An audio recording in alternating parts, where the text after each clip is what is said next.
dukung channelnya YouTube Kakak Asumetiko dengan cara like, komen, share, dan subscribe.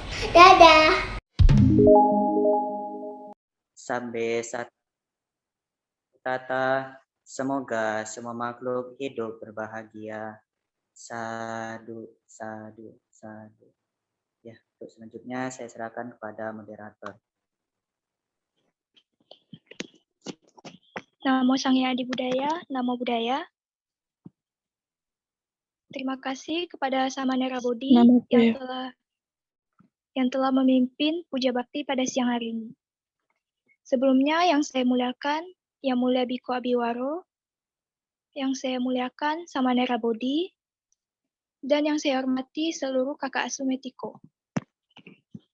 Di sini saya akan memperkenalkan diri terlebih dahulu. Nama saya Aurora Celia, selaku moderator. Saya berasal dari Aceh, Kota Langsa. Saat ini saya bersekolah di SMA Negeri 3 Langsa dan duduk di bangku kelas 11. Itu tadi perkenalan singkat dari saya. Selanjutnya saya akan membacakan biodata dari narasumber kita, yaitu Ci Jocelyn. Nama lengkap beliau adalah Jocelyn Listo Govani, SPSI DMD. Tempat dan tanggal lahir di Medan, 6 Juli 1999. Pendidikan terakhir yaitu sarjana atau S1 Psikologi di Fakultas Psikologi Universitas Prima Indonesia pada tahun 2021. Pendidikan non-formal yaitu alumni Dharma Duta Muda Angkatan Ketiga dan Dharmasoka Institute pada tahun 2019. Riwayat pekerjaan yaitu admin di PT Kaharutama pada tahun 2017, lalu selanjutnya admin di PT Berlian Eka Sakti Tangguh pada tahun 2017 sampai dengan tahun 2019. Dan yang terakhir PT Berlian Eka Sakti Tangguh tahun 2019 sampai dengan sekarang. Riwayat organisasi beliau yang pertama sosial Kakak Asumetiko tahun 2019 sampai dengan sekarang. Lalu yang kedua yaitu Ketua Muda-Mudi Persaudaraan Muda-Mudi Indonesia Theravada Budi Center tahun 2019 sampai dengan sekarang. Lalu yang ketiga juga turut aktif dalam kegiatan-kegiatan Dharmasoka Institute dari tahun 2019 sampai dengan sekarang. Yang keempat yaitu volunteer tim desain grafis psikolog Eklesia tahun 2020 sampai dengan sekarang. Yang kelima yaitu Seksi Humas Persaudaraan Muda-Mudi Indonesia Theravada Budi Center tahun 2018 sampai dengan tahun 2019. Selanjutnya yang keenam ialah Seksi Kerohanian Persaudaraan Muda-Mudi Indonesia Theravada Budi Center tahun 2015 sampai dengan tahun 2018. Persaudaraan Muda-Mudi Indonesia Theravada Budi Center pada tahun 2013 sampai dengan tahun 2015. Ya baik, itu tadi adalah biodata dari Ci Jocelyn. Selanjutnya tema yang akan dibawakan adalah mengenai self-management, membenahi diri sendiri. Untuk waktu dan tempat saya persilakan kepada Ci Jocelyn. Cek. Sebelumnya terimalah salam Buddhis dalam agama, Namo Buddhaya. Namo Buddhaya. Suara saya cukup jelas? Ya jelas Ci. Jelas ya. Sebelumnya saya ingin mohon maaf nanti apabila ketika saya sharing sampai setengah mungkin ada suara-suara yang mengganggu karena di dekat tempat saya tinggal sedang ada acara, jadi mungkin nanti ada sedikit suara-suara yang bakal mengganggu gitu. Nah, sebelum itu tadi terima kasih kepada adik asuh Aurora telah memperkenalkan saya singkat, padat, dan jelas, sehingga teman-teman sudah tahu ya, dan sudah kenal juga, dan saya yakin juga yang hadir pada siang hari ini sudah jauh mengenal saya sebelumnya, karena sebelumnya saya pernah menjadi moderator dalam acara Dhamma Class beberapa kali. Nah, sedikit saya kupas tentang hari ini. hari ini kita akan membahas tentang self-management. Self-management ini saya yakin teman-teman nggak asing, tetapi mungkin belum dikupas lebih dalam lagi oleh narasumber-narasumber yang lain. Nah, hari ini saya akan mengupas dari sisi secara umum, baik sisi psikologi ataupun dalam sisi Buddhis. Jadi akan ada dua pandangan yang menyatukan keduanya. Gitu. Sebelum saya mulai materi pada hari ini, saya ingin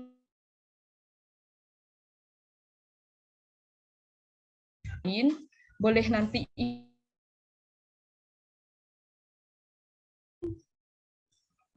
jadi ini ada Mentimeter. Mentimeter ini seperti games di mana di sini sudah saya buat beberapa pertanyaan. Nah, adik-adik boleh menjawab. Adik-adik boleh menjawab sesukanya aja untuk masuk ke materi. Nah, pertanyaan ini akan didukung nantinya, gitu. Pertanyaan ini nanti akan mendukung materi kita nanti, gitu. Jadi di sini saya ada kasih Mentimeter. Adik-adik boleh buka di Google menti.com, kemudian masukkan kode ini, kode yang di atas 69686614. Boleh dimasukkan kode ini. Sudah?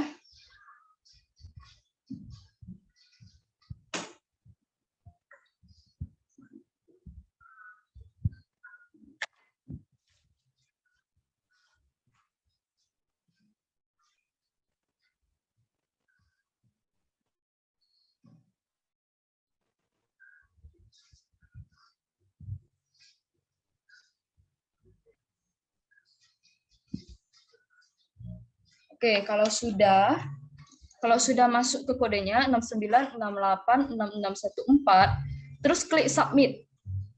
Klik submit. Nah, akan ada muncul pertanyaan kan, sama seperti yang di layar yang adik-adik lihat. Berapa lamakah Anda bermain sosial media dalam sehari? Ketik aja jawabannya.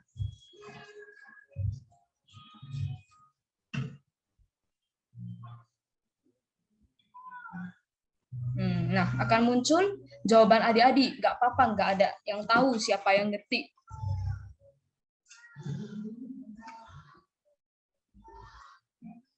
Yuk, bagi yang ada perangkat lain diisi.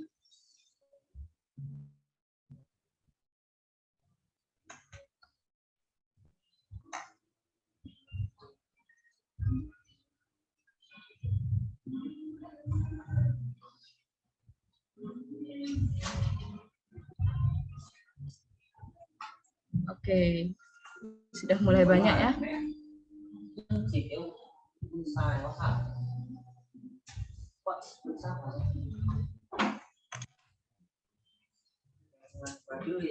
Oke, di sini ada yang menjawab 3 jam dalam sehari, ada yang menjawab 2-4 jam, 5 jam, 5 jam lebih, ada yang tidak tentu di sela-sela waktu luang kegiatan sehari-hari, ada yang menjawab 1 jam. Nah, ada pertanyaan berikutnya. Di-refresh saja, mentinya itu di-refresh, nanti akan muncul pertanyaan berikutnya. Waktu adalah uang. Pernah dengar kalimat ini? Boleh diisi, pernah atau enggak?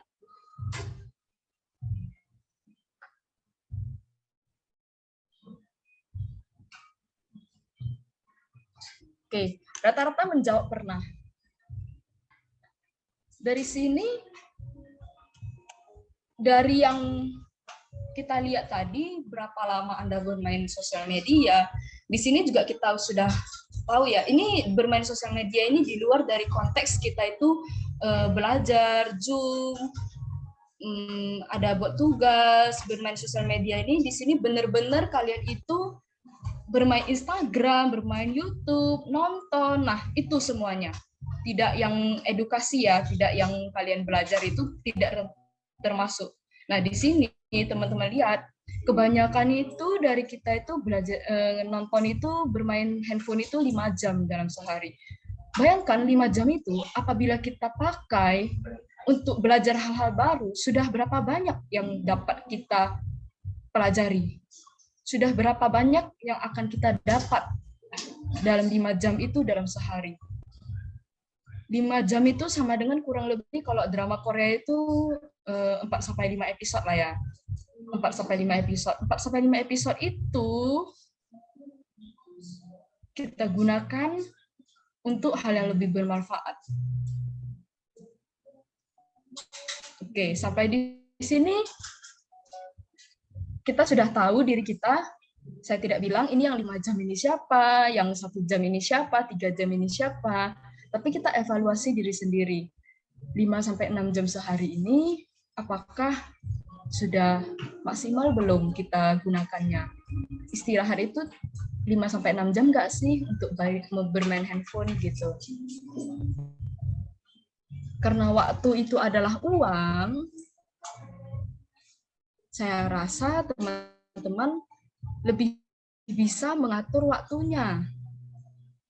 Waktu adalah uang ini bukan berarti ketika waktunya itu berjalan, maka uang kalian bertambah. Tidak begitu. Tapi ketika kalian bisa menggunakan waktu dengan baik, memanage waktu dengan baik, maka uang itu datang. Maksudnya begitu. Bukan berarti saya duduk dengan 3 jam, berarti 3 jam itu menghasilkan uang. Nggak gitu konsepnya. Kecuali kalian itu adalah selebgram, main TikTok 3 jam terus dapat uang. Nah, itu lain cerita. Bahkan seorang TikToker pun, seorang selebgram pun, mereka ada waktu di mana jenuh, tidak mau main handphone, padahal itu adalah pekerjaan mereka. Nah, di sini cukup untuk evaluasi diri sendiri. Nah, saya akan masuk ke dalam materi self-management, dibawa santai aja, karena ini topiknya cukup berat untuk teman-teman yang mungkin masih SMP lah ya. Kalau SMP ke bawah itu masih cukup berat. Dengerin aja, pahami aja. Nah, untuk teman-teman yang sudah menganjak SMA ke atas, coba untuk pahami dan sadarkan diri sendiri. Apakah self-management saya ini sudah baik atau belum? Tidak ada yang sempurna, tapi ketika kita itu menyadari kesalahan kita, pelan-pelan akan kita kurangi kesalahan-kesalahan yang sudah terjadi sebelumnya. Saya akan share screen dulu.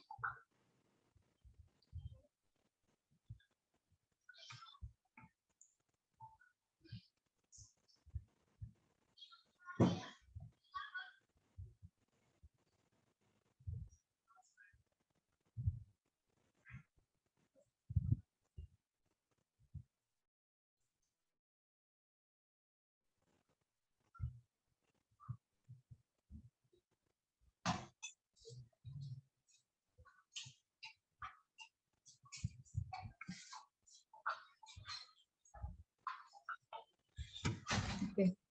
Sudah muncul ya PowerPoint saya?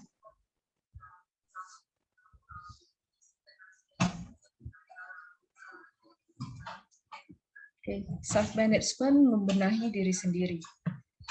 Yang hari ini akan kita bahas itu, saya tadi udah katakan di awal, bahwasanya akan dibagi menjadi 2. Yang pertama itu pandangan secara umum, kemudian yang kedua itu adalah pandangan secara Buddhis. Nah, di sini langsung saya kupas menjadi 2 saja. Untuk pengertiannya, kurang lebih hampir sama, hanya saja kalau pandangan umum, orang awam mereka itu tidak menuangkannya dalam kata-kata dalam Buddhisme, dalam kata-kata yang kita dengar setiap kali ada yang ceramah gitu, pikiran, perbuatan, nah tidak ada dituangkan di sana. Di dalam pandangan umum, menurut The Complete Leader, self-management itu adalah kemampuan untuk membuat skala prioritas, memutuskan apa yang harus dilakukan, dan tanggung jawab menuntaskan apa yang harus diselesaikan. Sedangkan dikutip dari Trello, self-management itu adalah kemampuan mengembangkan pribadi dan profesionalitas seseorang secara mandiri tanpa adanya pengaruh eksternal. Bagaimana dengan pandangan Buddhis? Manajemen diri merupakan pengelolaan dan pengendalian diri terhadap pikiran, ucapan, dan badan jasmani, yaitu perbuatan, sehingga sebanyak mungkin melakukan hal-hal yang benar.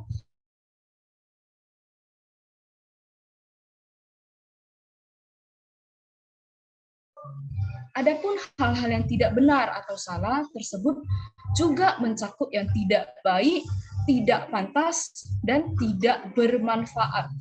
Jadi teman-teman, kalau kita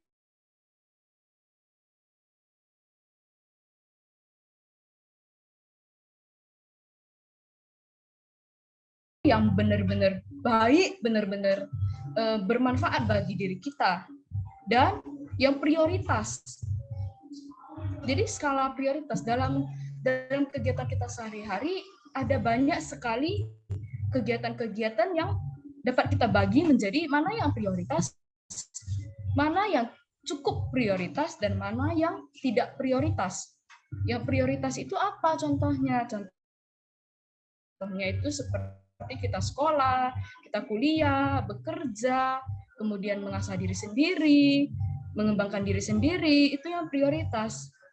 Keluarga, kegiatan-kegiatan sosial, kegiatan-kegiatan rumah. Nah, kalau yang tidak prioritas itu yang gimana? Contohnya nonton film, mendengarkan musik, nongkrong-nongkrong. Nah, itu yang tidak prioritas. Bukan berarti yang tidak prioritas ini tidak boleh kita lakukan, tapi porsinya itu harus lebih sedikit dibandingkan yang prioritas. Nah, dalam pandangan Buddhis, dikatakan bahwasannya hal yang benar tersebut juga mencakup yang baik, pantas, dan bermanfaat. Dan sebaliknya. Nah, yang baik, pantas, dan bermanfaat ini dapat kita rangkum sebagai yang karma baik, ibaratnya gitu. Diibaratkan sebagai karma baik. Hal-hal yang baik, yang membuahkan hasil yang baik. Sedangkan yang tidak baik, tidak pantas, dan tidak bermanfaat ini dapat kita rangkum sebagai karma yang buruk ataupun hal-hal yang dapat menyebabkan kita itu mendapati karma buruk. Ini ada beberapa aspek dalam self-management. Aspek ini maksudnya gimana? Aspek ini maksudnya beberapa item yang perlu kita perhatikan di dalam self-management itu sendiri. Nah, secara umum itu ada 5. Self-motivation, goal setting, time management, stress management, kemudian organisasi. Dapat adik-adik lihat dalam layar, self-motivasi itu apa sih? Self-motivasi itu kemampuan untuk memotivasi diri sendiri. Anda mampu memulai dan menyelesaikan pekerjaan tanpa perlu diminta oleh orang lain. Tanpa diminta ya adik-adik ya, tanpa diminta. Jadi motivasi diri sendiri itu tanpa orang lain itu bilang, kita udah tahu kita mau ngapain. Tanpa guru itu bilang, dikerjakan ya PR-nya ya, dikerjakan ya ini ya, itu ya. Kita udah ngerjain duluan. Tanpa disuruh kita udah jalan. Bukan self motivasi ini bukan berarti ketika orang tua kita udah jerit-jerit ya kan, udah gondok barulah kita jalan di sana. Self motivasi ini tanpa paksaan. Jadi dari diri kita sendiri. Kemudian ada goal setting. Goal setting ini kita itu menentukan tujuan kita itu apa. Contohnya kalau masih sekolah itu, oh saya mau nilai saya itu di atas 90. Tetapkan goals Anda, tetapkan tujuan Anda. Kemudian ada time management. Time management ini seperti yang tadi di awal kita main Mentimeter ya. Waktu itu penting, waktu itu adalah uang. Kalau kata orang-orang bisnis, waktu itu adalah uang. Bagaimana caranya kita itu mengatur waktu dengan baik untuk menyelesaikan berbagai pekerjaan. Jadi kalau dalam satu hari itu ada 24 jam itu kita bagi. Oh, 8 jam itu untuk tidur, oke, untuk bekerja, ataupun sekolah, ataupun menyelesaikan tugas. Nah, sisanya ini saya mau ngapain? Sisanya ini mau diapakan? Sisa 8 jam lagi ini mau diapakan? Entah itu untuk mengasah diri sendiri, belajar hal-hal baru, belajar bahasa kah, belajar editing kah, belajar public speaking kah, atau apa, ngikut Zoom. Terus kalau misalkan teman-teman yang hobi, melaksanakan hobi, pokoknya sisa 8 jam ini yang fleksibel ini mau diapakan. Bukan berarti 8 jam ini, oh berarti saya ada dong 8 jam untuk bermain handphone, nonton drakor, nggak gitu. 8 jam ini, yang free ini, yang fleksibel ini dibagi lagi. Benar-benar produktif. Lanjut di poin berikutnya itu ada stress management.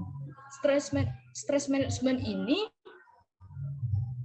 dapat kita atasi dengan berbagai cara.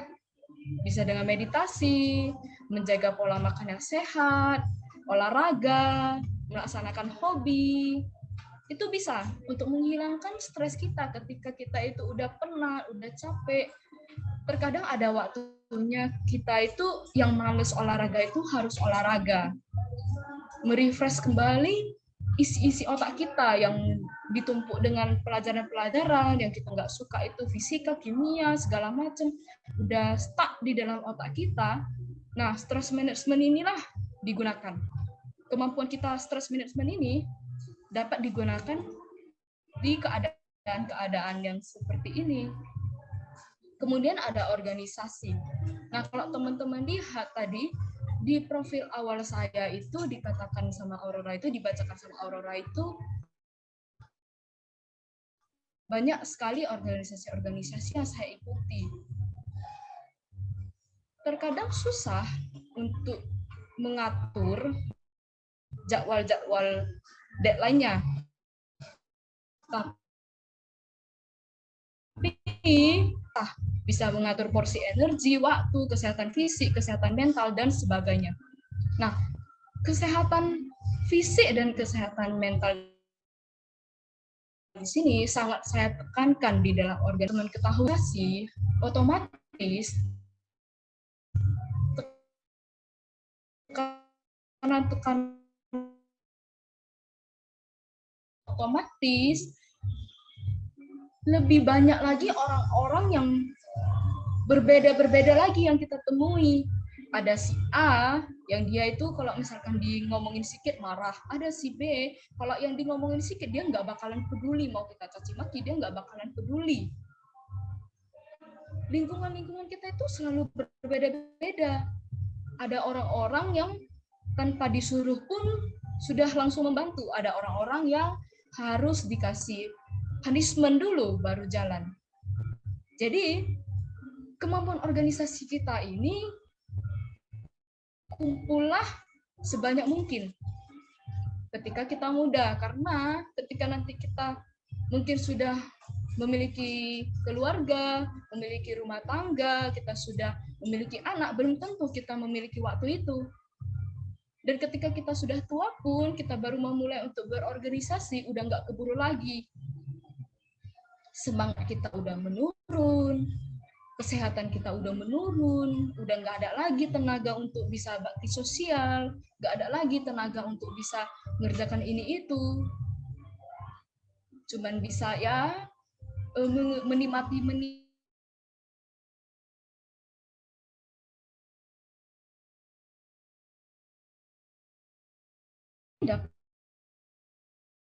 dari sekarang juga nggak apa-apa.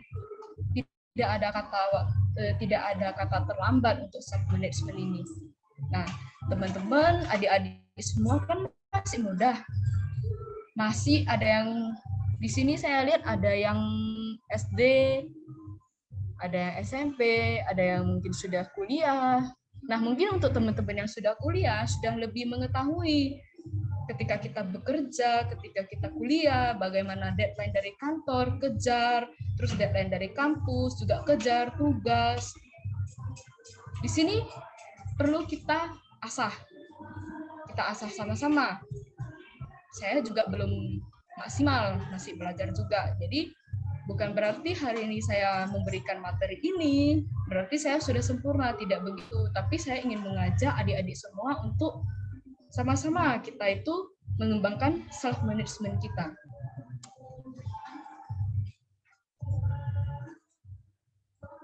Apa yang bisa Anda lakukan? Apa yang bisa kita itu lakukan? Yang pertama itu pahami kelebihan dan kekurangan. Tentu setiap manusia itu ada kelebihan, ada kekurangan kan. Gak mungkin ada manusia yang sempurna kali. Semuanya kelebihan ada pada dirinya. Tidak begitu.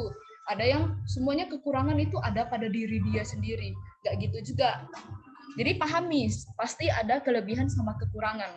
Nanti ketika adik-adik itu ingin melamar kerja, nah tidak sedikit juga perusahaan-perusahaan itu minta Anda menuliskan apa kekurangan kamu, apa kelebihan kamu. Jadi sebelum masuk ke jenjang itu, kita cari tahu dulu apa sih kelebihan saya, apa sih kekurangan saya. Poin kedua adalah buat skala prioritasnya.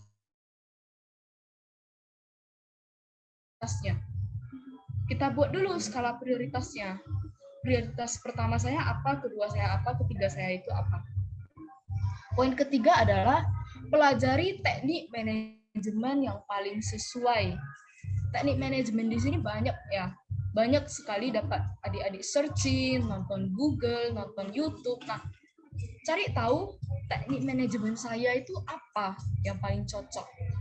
Yang keempat itu evaluasi hal-hal yang kamu lakukan, yang Anda lakukan. Yang sudah terjadi, biarlah berlalu, tapi dievaluasi. Jangan yang sudah terjadi biarkan berlalu, ya udahlah, merah-merah lah, nilai saya merah nggak apa-apa toh. Pada akhirnya juga orang tua saya bakalan fine-fine aja. Nggak gitu. Yang sudah berlalu, biarlah berlalu, tapi dievaluasi lagi. Nah, konsep dalam Buddhis itu gimana? Memahami self-management dari pandangan Buddhis itu gimana? Nih, manajemen diri yang benar. Terdapat keselarasan dan konsistensi antara pikiran, ucapan, dan perbuatan kita. Sehingga apa yang dipikirkan sama sejalannya dengan apa yang diucapkan dan yang diperbuat oleh badan jasmani kita. Jadi kalau kita sering baca di Dhammapada, di ayat ke-1 itu kan pikiran adalah pelopor, pikiran adalah pembentuk. Nah, inilah intinya. Di manajemen diri dalam Buddhisme, yang paling ditekankan itu adalah pikiran, ucapan, dan perbuatan kita. Kita lihat bagiannya, di sini ada pengertian benar, pikiran benar, ucapan benar, dan perbuatan benar. 4 poin ini dapat kita lihat di 8. Di jalan mulai berunsur 8 itu terdapat 4 poin ini. 4 poin ini adalah salah satunya di dalamnya. Nah, di jalan mulai berunsur 8 itu ada 8 jenis. Nah, 4 di antaranya adalah yang ini, pengertian. Kemudian di sini ada saya buat notes. Dimulai dari pengertian benar, diharapkan dapat memunculkan pikiran benar yang mendorong kepada munculnya ucapan benar dan perbuatan badan jasmani yang benar pula. Bisa nggak sih ketika kita itu pikiran benar, ucapan benar, ternyata perbuatan kita itu salah? Bisa. Pengertian sudah benar, pikiran sudah benar, ternyata ucapan itu salah. Otomatis ketika ucapan itu salah, perbuatan udah pasti salah. Atau mungkin pengertian kita benar, tapi pikiran kita udah salah. Maka kalau misalkan dari awal kita udah salah, maka 3 ke belakang ini bakalan salah juga. Tapi kalau misalkan sampai di poin ketiga kita udah benar, tinggal ini nih, perbuatan kita ini dibenerin, sehingga 4 poin ini keempat-empatnya itu benar sesuai dengan apa yang telah diajarkan di dalam Dhamma.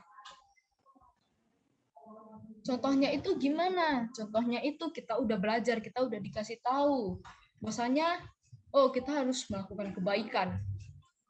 Kita harus melakukan kebaikan nih. Kebaikan itu ada banyak. Salah satunya itu adalah pengucapan kita, tidak berbohong, tidak mengatakan hal-hal yang tidak benar. Pengertian kita sudah benar, kita udah ngerti. Pikiran kita juga udah benar, kita juga udah berpikir bahwasanya kita akan melaksanakan hal-hal yang benar. Pikiran kita sudah benar. Ternyata ketika diucapan, kita meleset, berbohong, tidak mengatakan hal-hal yang benar. Otomatis untuk menutupi kebohongan kita ini, perbuatan kita ini juga mendukung ke arah yang negatif tadi. Maka ucapan dan perbuatan kita itu menjadi salah. Otomatis dari 4 poin yang harusnya keempat-empatnya itu benar, maka self management kita itu bisa benar, jadinya kacau.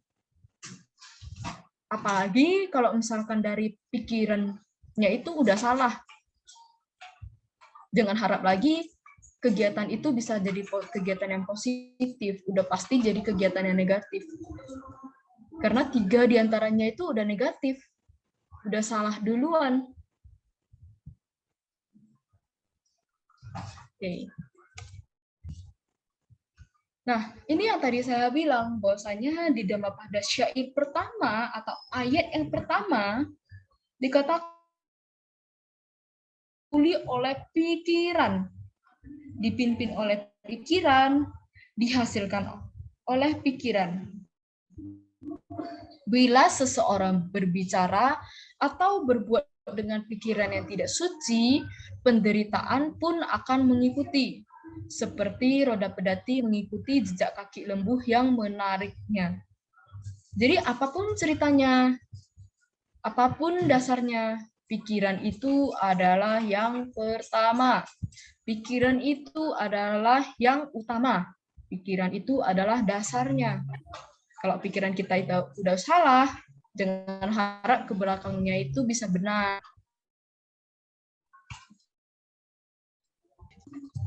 Dilanjuti dengan Dhammapada syair kedua ya.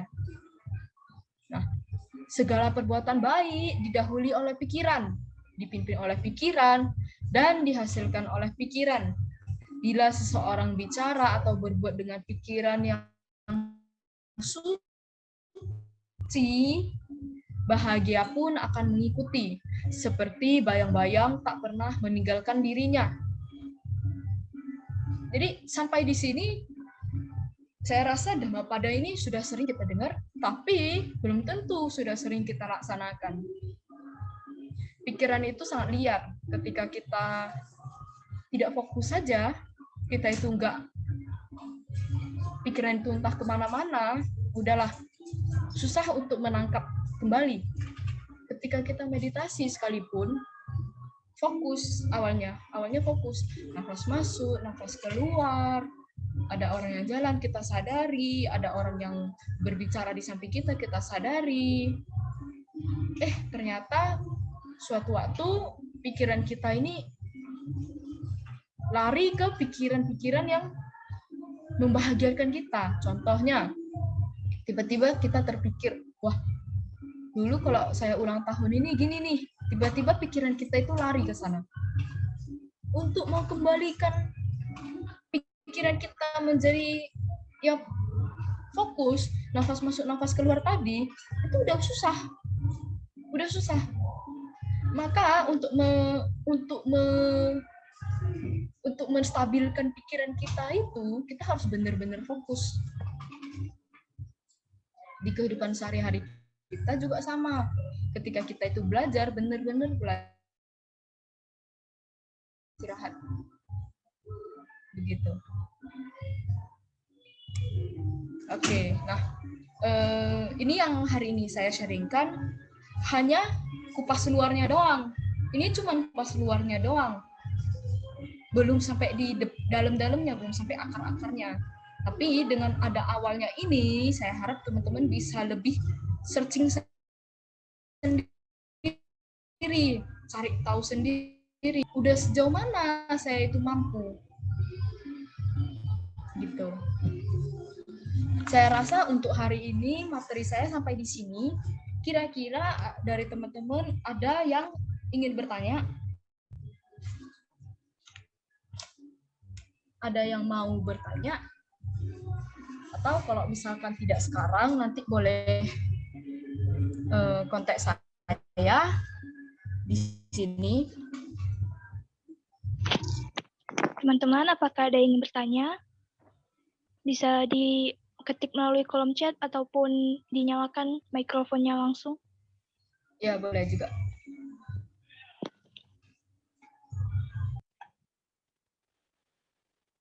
Baiklah, kalau tidak ada, saya ingin bertanya lebih dulu. Namo Buddhaya, Nama Ci. budaya.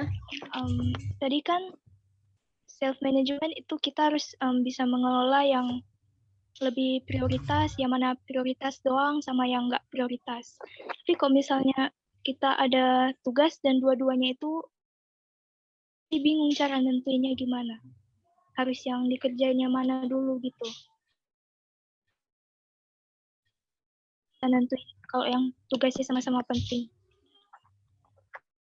Kalau keduanya prioritas, ya otomatis keduanya harus kita selesaikan. Intinya begitu kan. Ketika ada sesuatu yang prioritas dari si A dan si B, dua-duanya itu adalah prioritas, maka dua-duanya harus kita selesaikan. Tapi tugas itu prioritas pasti ada jangka waktunya.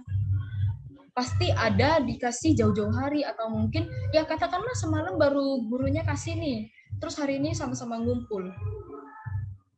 Nah, bisa nggak kita kira-kira dalam waktu 1 jam itu sampai mana ya akan saya kerjakan? Sejauh mana ya dapat saya selesaikan? Selesaikan saja semaksimal mungkin.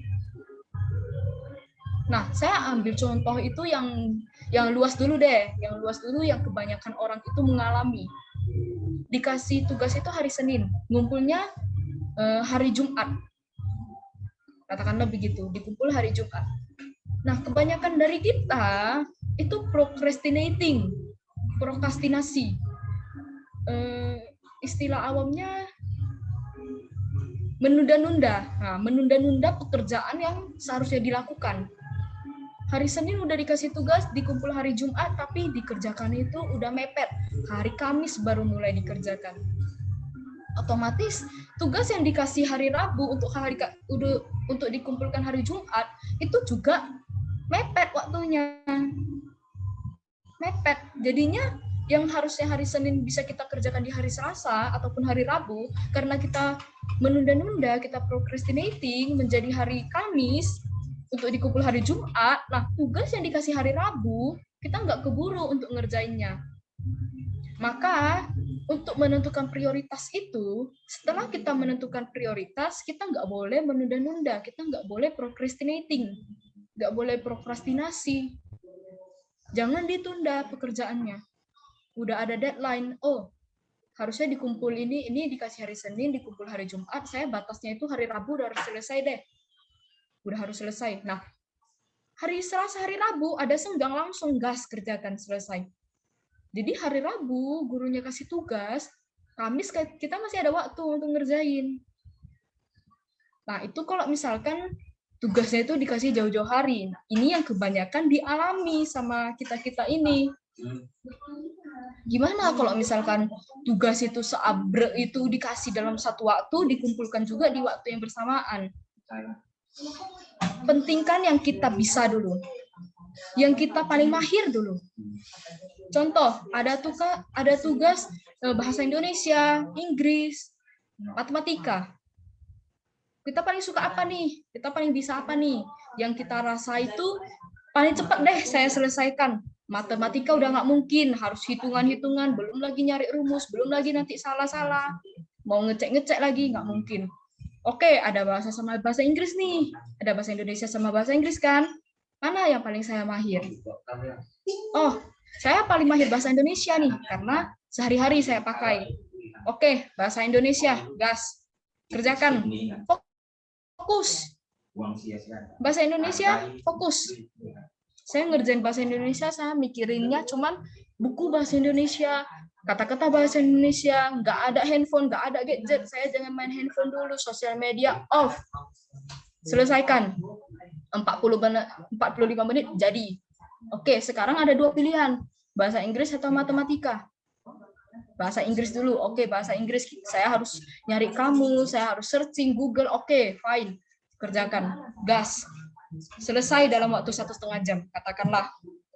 Nah, matematika saya nggak begitu bisa, saya nggak gitu mahir. Pelan-pelan saya kerjakan. Fokus. Kalau udah nggak keburu, yang namanya tugas nggak keburu, ya kan? Yang ada kita kumpulkan saja.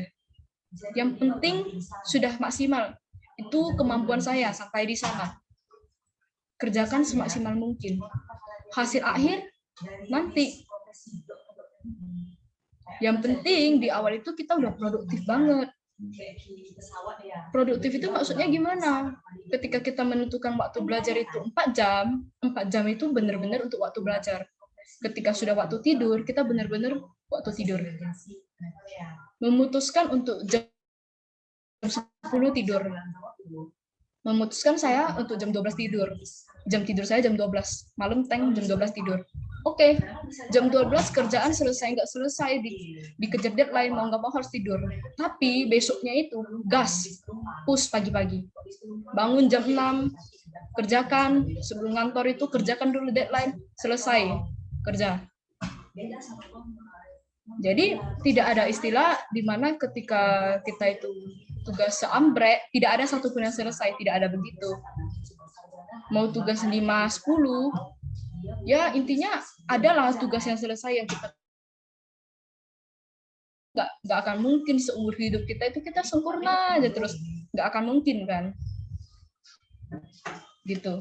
Itu tips dari saya, begitu kurang lebihnya.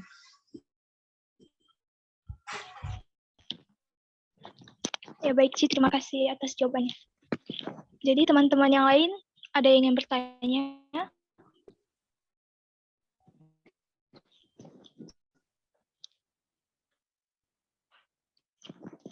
Apakah ada yang ingin bertanya?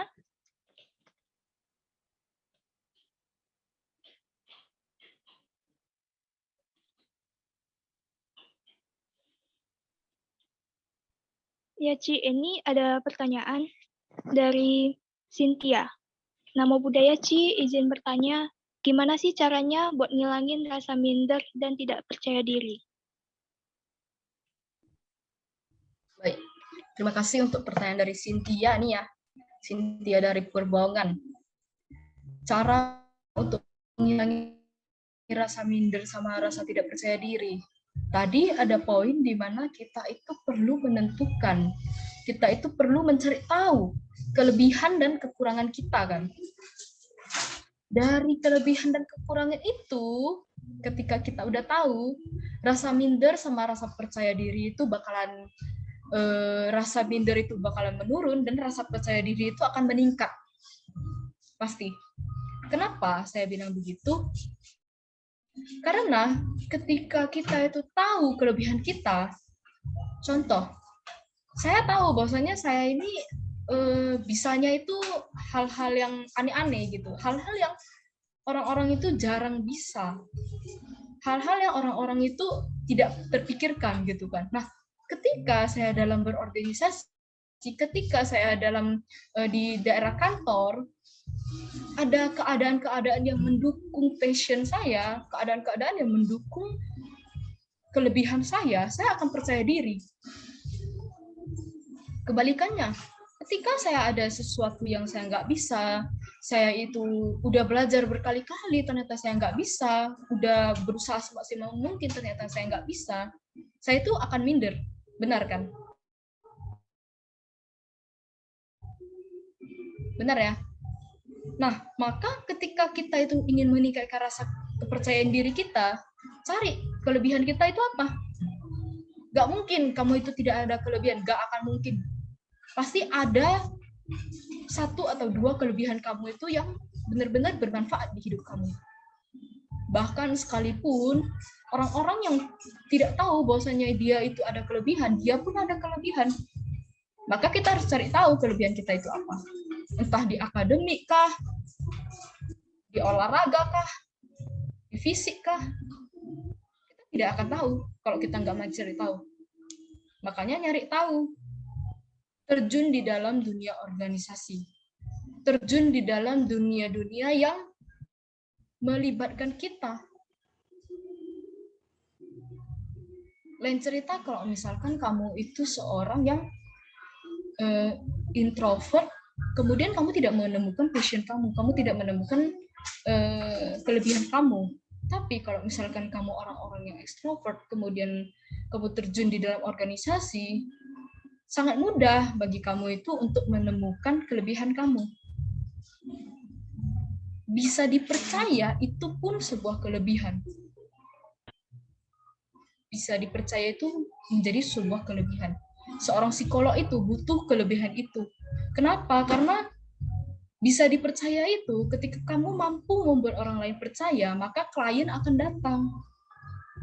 Kalau seorang psikolog itu kan tugasnya itu mendengarkan curhat orang lain, ya, mendengarkan masalah orang lain, kemudian memecahkan, sama-sama memecahkan dengan kliennya itu pemecahan masalah itu gimana, problem solvingnya. Bisa dipercaya itu jadi suatu kelebihan bagi seorang psikolog. Mampu meyakinkan klien. Jadi untuk cara ngilangin minder sama tidak percaya diri, ya cari tahu dulu kelebihan kamu itu apa. Udah tahu, rasanya akan hilang. Gitu.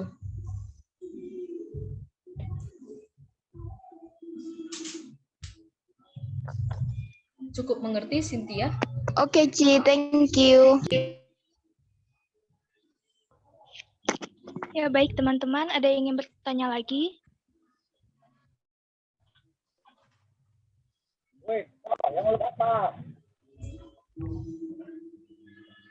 Apakah masih ada yang bertanya? Ya, Ci, ini ada pertanyaan lagi dari Venti. Namo Buddhaya, Ci, izin bertanya. Cici ada tips nggak ya supaya belajar nggak bikin stres dan ngebosenin? Kalau nugas secara kan selama pandemi ini, belajar dari rumah udah lumayan lama kan, jadi bosan belajar. Ya, benar. Pandemi sudah cukup lama, sudah hampir 2 tahun. Tapi di sini kepada Venti, ya, saya ingin menyampaikan bahwasanya karena saya itu nggak mengalami seperti yang kalian alami, mungkin jawaban saya akan sedikit tidak begitu bisa membantu kamu gitu ya. Karena gini, belajar dengan bekerja itu lain. Saya kalau tadi teman-teman lihat, saya bekerja sebagai admin dan sekretaris itu kan tetap di kantor tuh ya, saya tetap masuk kantor. Tapi ada beberapa hal yang tetap saya kerjakan di rumah, walaupun bukan di pekerjaan ya. Jadi volunteer psikolog eklesia itu, saya jadi tim desain, saya ngerjanya juga dari rumah kan. Dan itu semuanya benar-benar kerja dari rumah. Kita itu, tim itu semua dari rumah, dan satu sama lain itu nggak pernah bertemu. Kalau misalkan belajar itu kan butuh teman, butuh satu motivasi untuk kita itu supaya nggak bosan. Kalau kita sekolah itu kan ada teman-teman, kita sampai sekolah itu ada teman-teman, bisa ngobrol bareng, bisa ibaratnya buat onar bareng gitu kan, buat kelakuan-kelakuan bareng gitu. Nah, kalau misalkan di pandemi ini, saran saya diselingi dengan hal-hal yang kita suka. Diselingi dengan passion kita. Jadi contohnya, kalau misalkan sekolah itu kan nggak bisa kita cut gitu kan, nggak bisa kita minta beri sama gurunya atau apa. Nah, misalkan kita itu sekolah dari pagi jam 7 sampai jam 12, anggap gitu ya. Jam 7 sampai jam 12. Kemudian jam 12 itu ada break dikasih gurunya. Udah break, anggap aja break 1 jam ya. Nah, 1 jam itu kita pakai buat refreshing supaya kita itu semangat lagi belajar. Refreshing dulu apa yang kita suka. Contoh kita suka menggambar, oh ya udah gambar. Atau kita itu sukanya apa, nonton, oke lah, nonton lah setengah jamnya nonton. Tapi bener-bener setengah jam itu habis setengah jam waktu kita itu lanjut lagi fokus belajar. Itu yang tips pertama. Tips kedua itu bisa dengan cara kita itu mengubah tampilan view kita ya, view pandangan kita. Misalkan kita zoom, ada meja belajar. Contoh ada meja belajar, kita zoom. Rasanya bosan kan? Nah, di sekitaran meja itu mungkin boleh kita letakkan sesuatu yang memotivasi kita. Kata-kata motivasi kayak, atau kita taruh sticky note, apa goal saya, apa yang ingin saya pelajari, atau mungkin teman-teman boleh taruh gambar yang lucu-lucu. Jadi kalau misalkan udah penat nih, aduh gurunya entah ngomong apa sih, nggak ngerti ya kan, kita bisa kayak lirik, oh ini tersenyum. Nah, itu self management kita itu ada sedikit meningkat kalau kita bisa berpikir untuk gimana caranya. Jadi meja belajar itu berusaha dibuat untuk semenarik mungkin. Baru semangat belajar kita itu bisa meningkat. Kalau kita itu membuat meja belajar kita itu menarik, maka kita itu termotivasi untuk belajar. Contoh kita beli barang baru aja deh. Kita itu beli barang baru. Contoh kita beli botol minum baru, nah itu paling sering kalau kita sekolah, ya kan? Kalau beli botol baru 2 liter, airnya pasti habis. Pernah nggak teman-teman rasain kayak gitu? Padahal sama aja, yang dulu juga 2 liter, botol minumnya sama-sama airnya sama-sama 2 liter. Tapi kenapa dulu itu kalau dikasih pakai yang botol lama itu nggak pernah habis airnya? Kebanyakan sampai rumah dimarahin mama. Lim cuy boleh ya lu ya.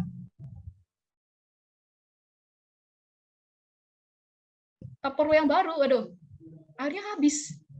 Nah, contohnya seperti itu. Di tips kedua ini, ciptakan lingkungan-lingkungan yang menurut kamu itu menarik, yang memotivasi kamu. Kalau dari saya sih 2 tips itu, karena saya pribadi kan editing itu nggak bisa bosan, editing itu nggak bisa karena banyak yang saya kerjakan kan, banyak tiap hari itu beda-beda, hari ini ngerjain yang muda-mudi, hari ini ngerjain yang metiko, ngedit, nanti hari ini ngerjain yang psikolog, jadi hal-hal yang saya belajar. Kalau belajar itu saya rasa kalau di pandemi begini saya disuruh belajar gitu juga saya bakal nggak sanggup, bakal nyari tips-tips juga ya kan, nggak apa-apa ya, jalankan aja yang sebisa mungkin, semaksimal mungkin. 2 tips itu mungkin boleh teman-teman coba deh gitu.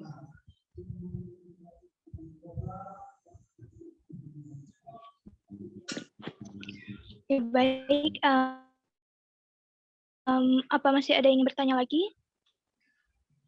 Kalau tidak ada, saya akan menyimpulkan dari apa yang Ci Jocelyn tadi sampaikan tentang self-management, yaitu kita bisa mengelola mana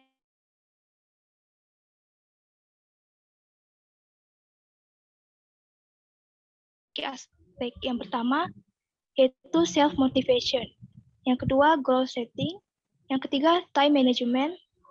Yang keempat, stress management. Dan yang kelima, organization.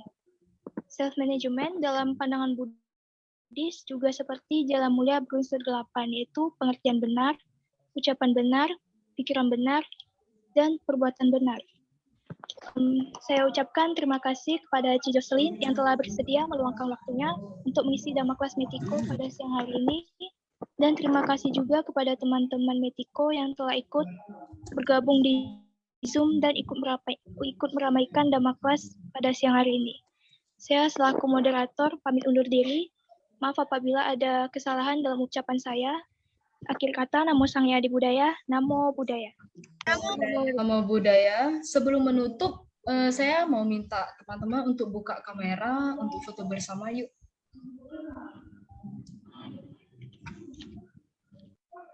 Silakan dibuka kameranya.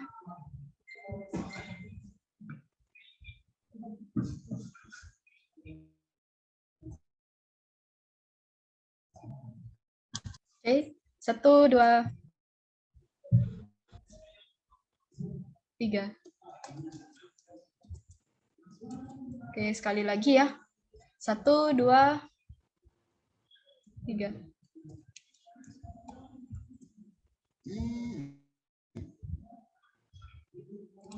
Oke, baik. Terima kasih kepada adik-adik semuanya.